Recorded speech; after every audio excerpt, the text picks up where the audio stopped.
So I just realized that the last time I sat down at this setting to film a video with my camera, I was actually wearing this exact same shirt, so that's a thing. Hey guys, so today I'm going to be talking about chapters 6 through 10 of The Fault in Our Stars by John Green, and this is week 2 of a five-week read-along that I'm doing. If you have no idea why I'm doing it in such small chunks, it's because it's 5 weeks. There's 25 chapters in here, so we're doing about 5 chapters a week, and now we're going to talk about it. If you would like to go see my thoughts on the first 5 chapters of the book, I will link that here. You can click the book or down below in the description, and I will also link Ramblings of an Elfpire's video as well, because she was kind enough to do a old school video response style video, which I really enjoyed, so I will link that down below as well. And if you guys feel like making video discussions to get in on this, let me know and I will start linking all of them in the description for the next video. So in this section we had our first kind of cancer scare, I guess, and I don't mean that in like, oh god, she has more cancer, but you know, something was escalating at the end of chapter 6. I will not lie to you guys, I was like, no, you can't, nothing can happen, there's so much more. And even though I knew that there was so much more book left, I was still really nervous that something had happened. And yeah, I'm not a fan of suffering in books. Like, I don't have a high threshold for that, so I was really nervous that was what was going to happen. But so far, everything seems to be good. Hazel finally got the okay to go to Amsterdam with Augustus, and so far it looks like she will be getting what she wants and that it should go fairly well. But just as I'm saying that, I'm thinking, something is gonna happen. I just know something's gonna happen. I'm particularly interested to see what will happen with Augustus, particularly because of kind of the shouting match he was having. I believe it was in chapter 10 with his parents right before they leave for the airport. I really want to know what that was about. I'm getting the sense that the character, the Augustus that he allows her to see, is a very constructed character. It's very carefully put together. He is very much in control all the time, and I would love to see him out of control. I would love to see him be a little bit more raw and natural, and I'm assuming that that's going to come later in the book. And please don't spoil anything for me, because this is the first time I've read it. I don't know what's going to happen, but that's just kind of something that I've been thinking about while reading this past section. So the next thing that I want to talk about is Hazel's honesty and how much I really enjoy it, and I wish that we had more characters like this. Of course, I do think that her honesty is kind of a side effect of having her own passing, I guess, hanging over her constantly. Kind of like Augustus says, if you don't know how much time you have, why limit what you're able to say, what you're willing to say? And I wonder why it takes something like that to get honest characters. That's what I really wonder about. And I wonder about this in people in general. Thinking about this because the other day at work, one of my coworkers and we were talking about the idea of when you ask somebody how they are, you don't really want to know how they are. You just want to hear, oh, I'm good, thanks, how are you? And then you respond, I'm good, and you move on with your day. And that's kind of become social custom.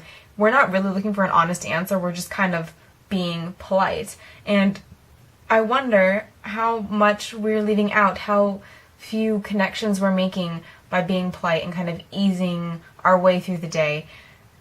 And I wonder why it takes something like facing death head on to make somebody be honest. And I honestly, this is something that is really interesting to me.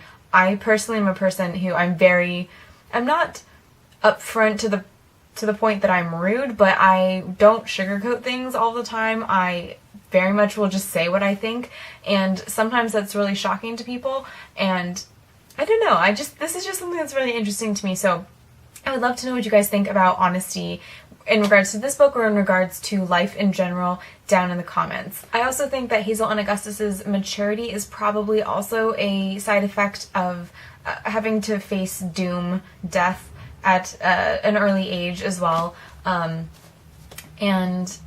I think that's probably why they're so introspective, so wise, why they're so quotable, and why they're so eloquent. Again, going back to the honesty thing, that there's a certain desire to fully communicate exactly what you mean to say because you don't want to waste time clarifying. So they seem to really take the time to think about what they're going to say and how they're going to present themselves. And yeah, it's just John Green has created some fantastic characters, and I really can't believe that I haven't read him before. I don't know what took me so long.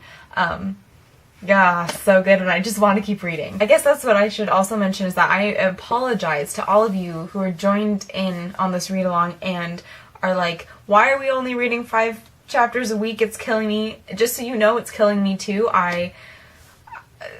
Yesterday took all of my control not to go on to chapter 11, but this is the best way for me right now because school is very, very crazy right now, so 5 chapters a week is perfectly manageable, and I think it breaks it into nice chunks, but I'm feeling like it's just going to get harder and harder to stop reading as the book continues. So that is what I'm thinking about this week as I've been reading chapters 6 through 10, and next week we'll be talking about chapters 11 through 16, I think. That'll again be up on a Monday, so if you guys want to join in, great. If you want to tweet or Instagram pictures of quotes or whatever, use the hashtag tfiosreadalong.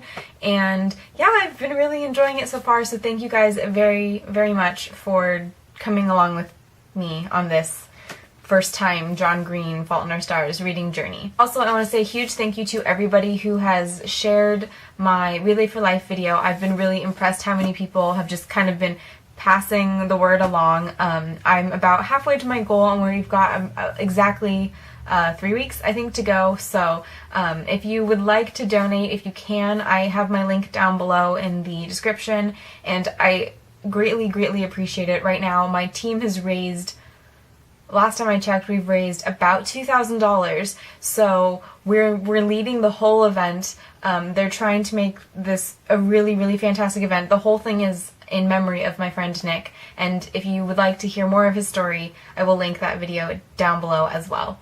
So thank you guys so, so much. Leave comments, and I will see you next time. Bye!